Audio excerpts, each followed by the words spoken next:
Welcome, people. Back to the podcast. This is No Decorum. I'm Daniel. I'm AJ, and we have a guest today. A very special guest. Friend of the show. Friend of the show. John, do you want to introduce yourself and tell us a little bit about your background? And Well, my name is John. I believe I'm a Christian conservative. I own multiple guns, 5 semi-automatic weapons, tons of pistols, can't even tell you how many. And my friends like to tease me and say I have enough ammo to be a militia. One-man militia. So you're ready for the apocalypse, huh? Yeah, I guess you could say that. Very good. he's prepared. Yeah, for sure. I have seen it. You've witnessed it? Yeah. Okay. You're bearing witness to his arsenal. Very good, very good. First-hand account. So, Yep. I mean, there's no doubt about that.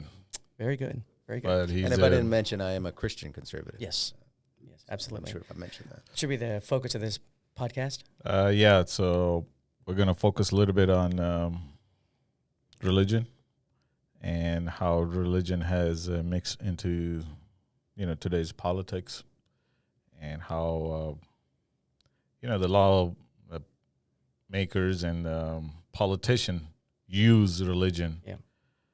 to manipulate people. Right. Basically, that's what the focus is going to be. Sure. And I mean, you can always add anything you want to that. I mean, but the conversation, that's where we want to go. Sure, I would agree with that. I think politicians probably will use anything to get a vote, and that's just a fact. It's something I discovered a long time ago is if you ask anybody in the street, describe a politician, what is the definition of politician? They'd say crook, cheat, liar, thief. Nothing positive, usually everything negative and pejorative, right? They never say public servant, right? Yes, and it's sad. Well, they've forgotten they're public servants, so.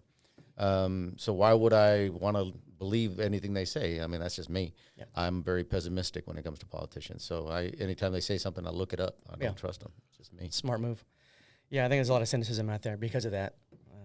It's just lack of trust. Institutions in general, right? Whether it's media, government, that's so, and they've done it to themselves over the years. Corporate bias, political, ambition. Mm. Yeah. That more than anything else. I mean, hypocrites. Yeah, in that's many right. ways. So do you think that's a fault of the religion? What's that?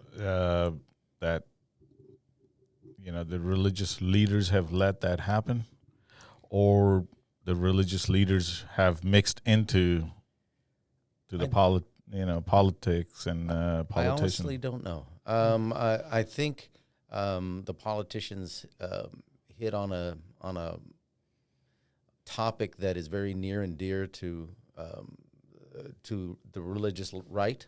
Mm-hmm. And they've played that, and they string us along. It's like a carrot. I think they remember when the religious right, us, sat out a few elections and what happened to their race. Yeah. And so now they do anything and everything to make sure we stay in the race. They used to think that they could do without us, and they realize, no, we're a key part.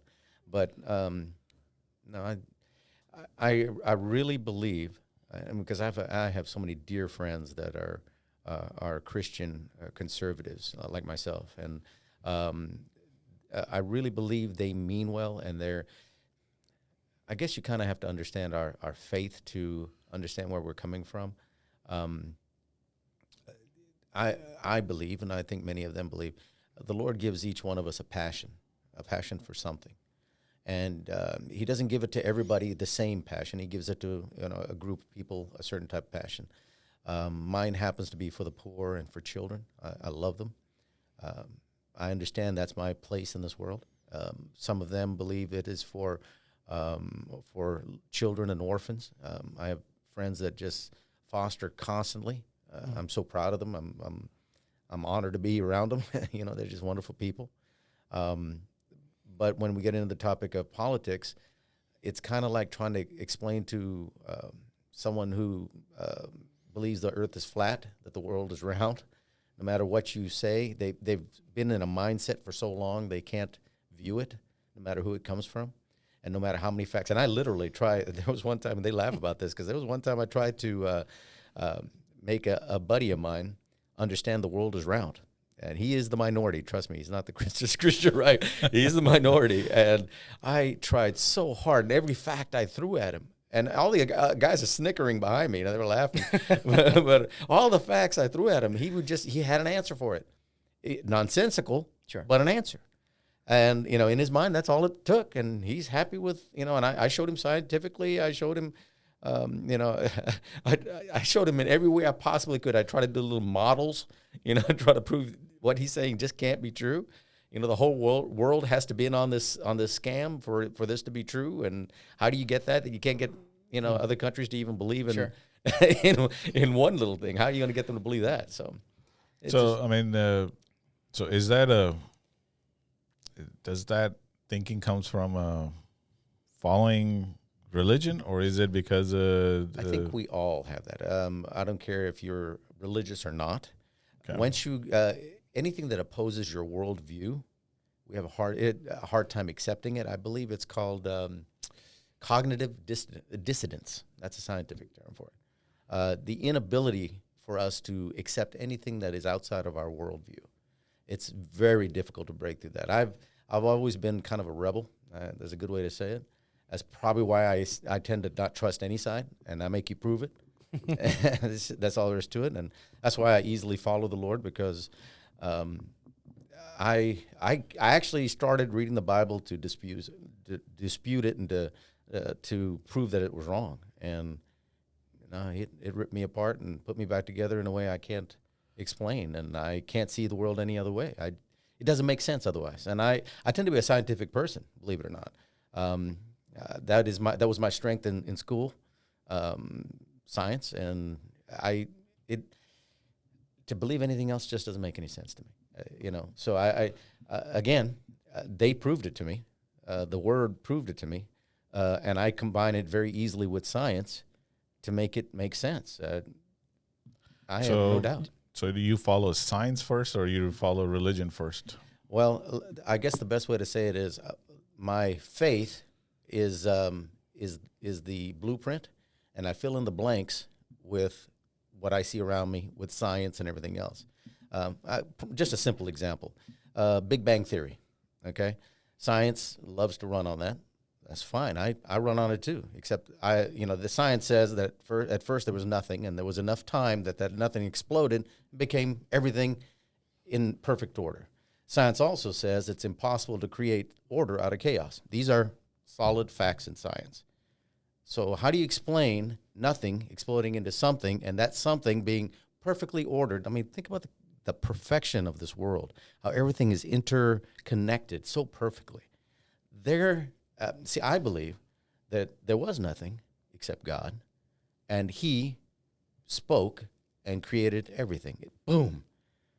And that is what creates the reality we have. That's why everything's so interconnected. That's why everything makes sense. And when science discovers stuff, you're just discovering how he went about doing things, how he did it, but he did it more simply because of his power. That's the best way I can define it to you. I mean, if you don't believe, you're not going to believe, but it fits perfectly. Okay. I mean, all those things, if you take one by one, I mean, can be taken apart.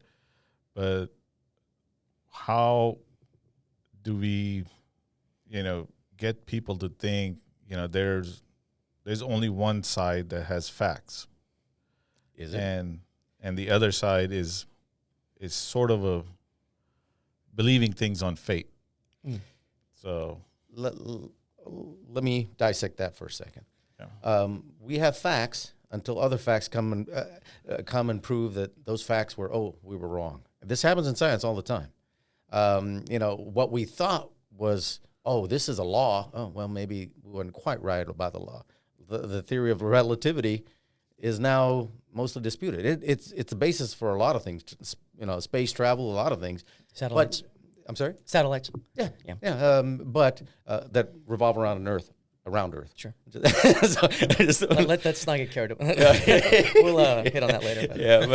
But. yeah, but you know, I lost my train of thought. But you know, science is constantly being proven and then reproven, and I kind of see it as this: a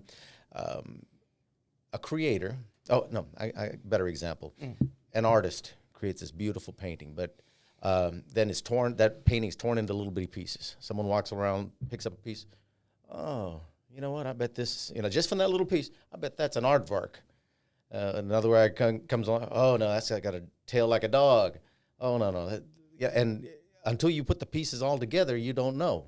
But it sounds logical when you're looking at that little piece. But until you see the whole tapestry, you don't really know what you're looking at. And unfortunately, science likes to blind itself, is a good way to say it, to prejudice itself against God. They want to try to prove God wrong, so they immediately leave him out of the picture. This is my opinion. This is my fact. They purposely try to leave God out of the equation so that they can say, this is pure science. Well, I say if you actually introduce God into the picture, it'll make more sense to you. There's more logic in it. Again, how do you bring order out of chaos? I mean, that disputes your very theory in science. How do you get nothing and explode it into something, into everything, and perfect order? There has to be some intelligence behind it to make it happen. My opinion, my faith. Yeah, it's just that the nature of science doesn't allow for the supernatural, right? Sure. It's not observable or verifiable, so they could What try you can't to do explain, that. I There's get it. no tools in place for it. Well, let me give you some examples in my life that have created who I am. Sure. Now, I believe I was saved when I was about 14 years old. When I say I was saved, I came to believe that Jesus Christ is my Savior and my Lord, that He died for my sins. Mm-hmm. After that, I grew up in a Syrian Orthodox background. My parents are Syrian Orthodox, which is like a real strict Catholic. Mm-hmm. Because of the area of the country I was from, they were very isolated, and to try to get out of that would have got them killed. So the religion was very closed in. So it didn't really change over the centuries. Right. Actually, over the millennia. Insulated, really. huh? Yeah, very. So it's probably as close to the original Christianity that there is. And in fact, we credit St. Thomas with bringing Christianity to that region. But when I came here, now I've been here all my life, as you can tell by my accent, and I didn't understand what was going on in the service. And of course, when we came here, we didn't have a church, and so we just had little groups of people meeting together at a house. And while we were building a church, my dad, some people came knocking at our door, some Baptists, and they said, you know, we're at this church right down the street, and if you'd like to join us, we can come pick up your kids. And, you know, so they send their bus out to pick us up. And that's where I came to know the Lord intimately. You know, as I said, I grew up in a household where we would sit around and read the Bible every day and pray together as a family, that kind of thing. But I didn't really know him. Honestly, it wasn't a relationship, and that's really the difference, I believe, in Christianity versus true Christianity. I'll say true Christianity versus religion. True Christianity is about a relationship with your Creator. I believe He's my Father. He's my God, but He's my Father, and I backslid after that. Okay, we stopped going to the Baptist church. We started going to my parents' church. Mm-hmm. And it's done in a dead language, literally. Syriac. It is a dead language. Now, I didn't understand it until I started studying Greek and Hebrew, and I started going, hey, I know that word. I know, you know, all these words, I knew the songs that they would sing, but I had no idea what it meant. It was just another language. So, but when I just started studying Greek and stuff, I'm like, wow, that's what they're saying. Oh, and that's what their name means. And everything started piecing together. Well, but that was much later in life, much later, 20 years ago. But when I was 19 years old, I was on my way home. I was doing things I shouldn't have been doing, late night, probably about 2 in the morning, just closed down a club. One of the few nights, I'm ashamed to say that I was, well, I'm not ashamed to say I was sober that night, but most of the time I was drunk when I was coming home, partying all night long, picking up girls, just doing stupid stuff. And I had broken up with a girl that was gorgeous, and I was really bummed out about it.